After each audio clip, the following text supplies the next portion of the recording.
Hello, I am Kaisa McLean, and this is my presentation on problem-based learning.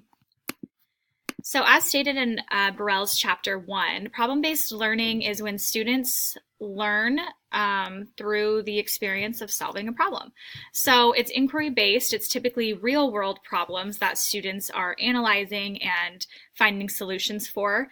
Therefore, there's real-life application to this learning, and it's very student-centered. So students are kind of leading this type of assignment, and the teacher serves more as a guide.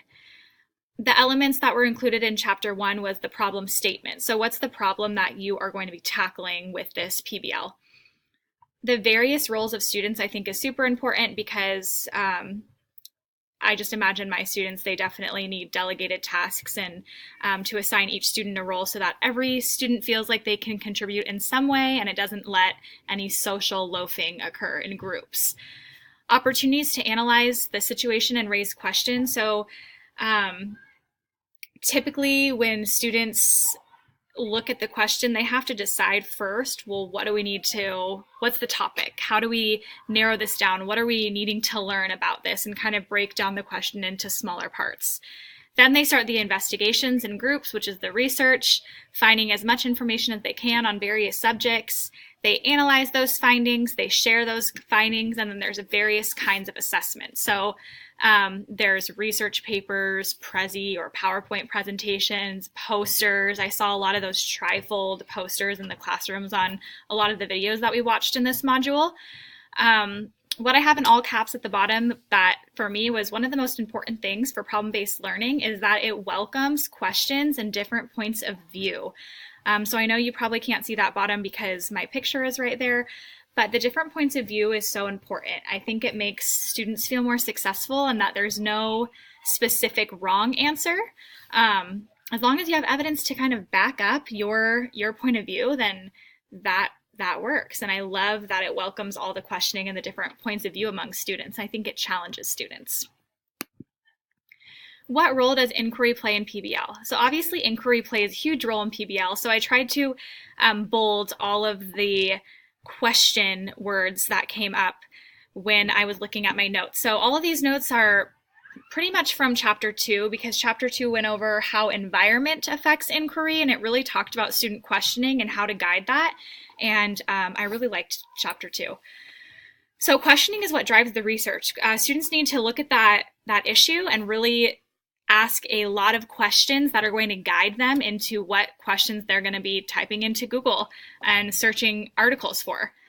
The KWHLAQ is what students know, what they want to know, how they're going to find that information, what they have learned or what they want to learn, how are they going to apply this, and what questions they have. So not only do questions get them started, questions might be the end point of this. When you've solved one problem, now you have questions about how to make it even better or how to solve a different problem. The OTQ is observe, think, question. So that's another way that it's another kind of strategy that's guided by questioning. After you're observing and thinking about it, now what questions do you have and what questions can you go research? It welcomes questions and different points of view. I have that in my last slide, but again, in Chapter 2, it stated that PBL is all about questioning and students taking risks with asking questions and having different points of view on the issue. The importance of classroom environment was also in Chapter 2, and I thought it was really, really important because it mentioned that teachers' responses to student answers are very important. Like, oh, that's interesting. Why do you think that? Instead of saying, I'm not sure about that, or having a negative connotation toward that student. Now they're not comfortable taking risks and they maybe feel silly and they won't ask again. Other students' feeling comfortable, just that our classroom environment provides a spot where students do feel comfortable in front of their peers and can ask questions without feeling dumb or silly once again. So it's my role as a teacher to build that community and also not shut down any students' questions and making them think that those questions are weird or dumb. Encouraging students to take risks. Failure leads to success. We always talk about that in the classroom. So taking risks is huge and it's super important. And I always appreciate when students take risks. So you need to build that in your classroom in order for PBL to be successful. And showing empathy towards others. Of course, showing empathy is really important because you want every student to feel comfortable. If there's no questioning involved in this research, you really have no kind of PBL because students are going to shut down. Students are not going to share. They're not going to collaborate, and they're not going to be comfortable. So without questioning, there really is no problem-based learning here. So questioning is fundamental role when it comes to PBL, and incorporating that in the classroom now is always a great strategy so students start to feel comfortable with asking those questions and being curious. And lastly, the opportunities for PBL in my classroom curriculum in school.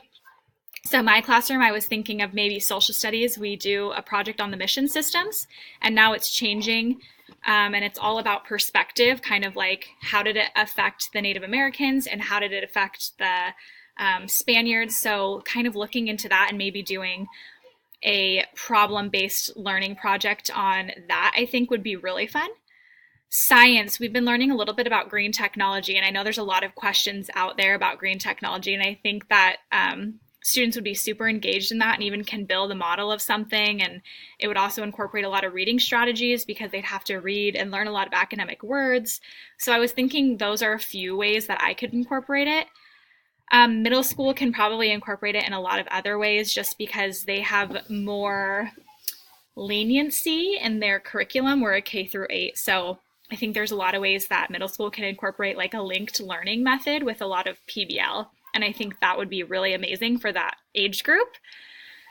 The positives about PBL at my school specifically, I was really inspired by the fact that attendance rate went up at one of the charter schools along with like proficiency on the standardized tests, because that's really big at my school and we have a very high population of English language learners and our test scores matter for them. Also engagement and purpose. Students coming to school being engaged and feeling like they have a purpose, I think is so important, especially at a school where the dropout rate is really high. I want them to feel like they contribute to everything going on. Please ignore the... Sorry about that. And then the negatives is that we have to stick with our curriculum. So we don't have much choice. And I think a lot of people would be scared of change if I were trying to implement a PBL at this school. So one of the major downfalls that I think about is, well, we have a really strict curriculum. When is there time when I have to do all of these other things according to, my bosses to incorporate PBL? So I would love to hear other people's view and take on that and wonder if it's just my school or if this is kind of something that other people think about. But I'm super inspired and I would love to do more of it. Thanks for watching.